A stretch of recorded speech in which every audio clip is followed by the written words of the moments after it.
Did you witness Caitlyn Clark surprise us once again? Clark working on Van Loo. Oh, Clark, pretty step back, hits a three. Coach Christie's decisions were correct, but the Fever lost 89-84 despite Caitlyn dominating the game in every aspect. She played an incredible game that made history and broke records. Yes, you heard that right. Clark scored 29 points and stood out in several other stats, but it wasn't enough to secure the win. We have a lot to talk about in this video, so make sure to subscribe to the channel and stay with me because this analysis is going to be intense. First, let's talk more about our beloved Caitlyn. The defense of the Fever is a serious issue, and we haven't even mentioned the US Olympic team coaching staff. Are they regretting not calling up Clark? Clark made a phenomenal performance in this game. She was on fire. Clark not only scored a game-high 29 points, but she also contributed 13 assists, demonstrating her versatility as a scorer and her ability to create opportunities for her teammates to shine. And that's not all. Clark also recorded 3 blocks and 5 steals, which is amazing for a point guard. Her performance throughout the fourth quarter was particularly impressive. Even on a difficult day for the team, Clark shined, and that's what makes her one of the most exciting players to watch in the WNBA today. However, let's be honest, even with all those incredible numbers, the Fever still lost the game. It's frustrating.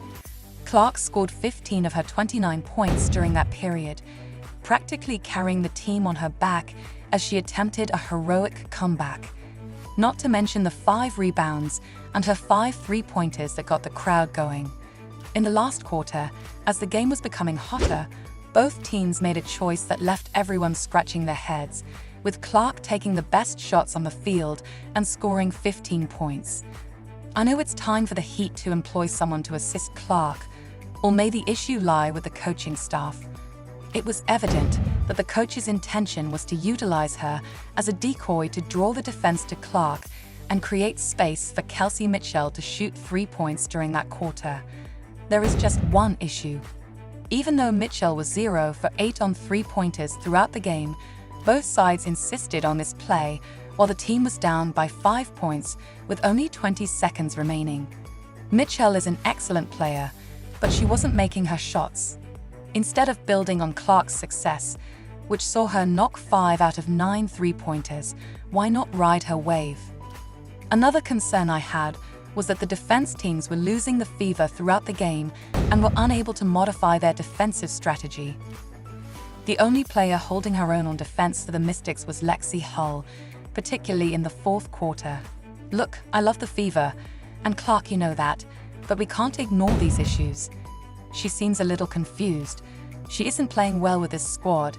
Clark is a powerhouse, but she is unsure of how to handle it.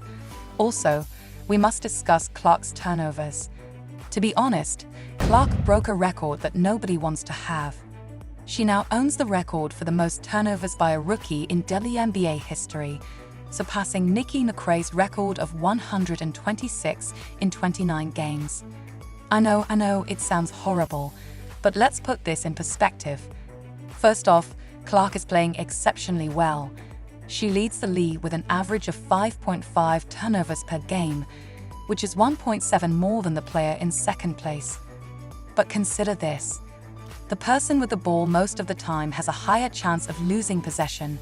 In fact, the best players in history have also committed a lot of turnovers. The NBA lifetime turnover records are held by a few WNBA legends. LeBron James has more than 5,000. In addition to being a rookie who is still getting used to the professional game and her teammates' occasionally poor positioning, Clark is constantly looking to make plays happen. She takes chances with difficult passes and tries to create something out of nothing. Sometimes it goes wrong, but when it does, it's quite the show.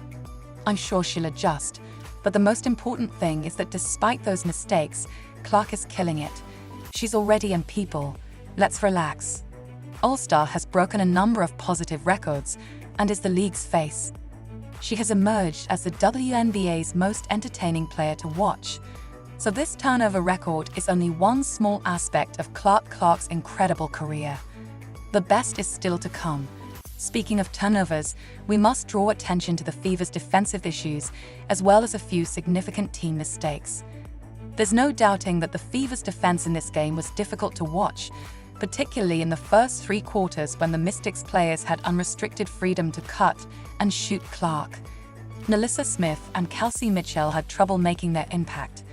Although Clark leads the team in scoring, the defense may definitely need some work.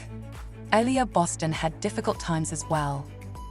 Turnovers were another major issue when she made an unneeded flagrant foul that cost the team dearly. She also became agitated, which had an impact on her performance. The group made 23 total mistakes, which resulted in 23 points for the Mystics. It seems like we handed the opposition the whole quarter for free, and the disparity in the rebounds is astounding. There were less second opportunities for us and more for the opposition, since the Fever only secured 2 offensive rebounds compared to the Mystics' 10. However, the team's tenacity was shown in the 4th quarter. Clark Lady made an amazing comeback that almost turned the tide of the game, demonstrating the potential. The Fever is really talented, but these specifics need to be improved with a little bit more defensive consistency and less errors. Despite this defeat, due to the sickness, this squad may still succeed. Caitlyn Clark's influence is still felt, and despite all of the difficulties we've spoken about, the WNBA is seeing the amazing potential she has. Even if Clark has struggled with turnovers, there's no doubting that she's changed the league since her arrival. Her stats speak for themselves. She's the only rookie in history to record a triple-double, which is incredible. And there's more. The quickest person to achieve 300 points was Clark. She's the first WNBA player to record 100 assists and 100 rebounds. She's making it seem simple, but her influence extends beyond the numbers. Tickets for Fever's games are selling out, and TV viewership is skyrocketing. In a league full of gifted veterans, Clark has already cemented her place among the best. This demonstrates the respect she has already earned. Of course, there are still obstacles to overcome. The defense must get better, and turnovers must go down. But just think of the crazy things that will happen when she fully adjusts, and if the Fever brings in reinforcements to help her. The best part about Clark is that she's inspiring a new generation of girls who are watching her shine and dreaming of becoming like her. So, despite the challenges, Clark has a bright future ahead of her. She's literally changing the game, but the season is still early and the Fever needs to act quickly. With Clark leading the charge, they have the potential to turn things around, but time is running out. How will they handle these defensive issues? Coach Christie Sides alters the game plan, and Clark must manage the pressure of being the team's standout player while cutting down on mistakes. The following game is critical. If the Fever doesn't subside quickly, playoff hopes may begin to fade. Every game is a final for the Fever, so Clark will have to maintain this incredible level and also pull the rest of the team along. Can she handle the pressure? Will the Fever be able to provide the support she needs? Clark will have to step up her game even more, if that's even possible. Other teams are already starting to notice how good Clark is. They'll start preparing specific defenses for her. How will our girl respond to that? I want to know what you think. Do you think that Christie Sides should be fired? The upcoming games will be thrilling, and there's also the important question of whether the US Olympic coaching staff regrets not calling up Clark. Imagine her making these incredible plays in the national team jersey. It would be amazing. And I bet they're thinking about everything they missed by not calling her. Does the Fever need further assistance? Caitlyn, comment below. And don't forget to hit like if you found the analysis interesting. In order to avoid missing any WNBA season information, please subscribe to the channel. I'll see you in the future video.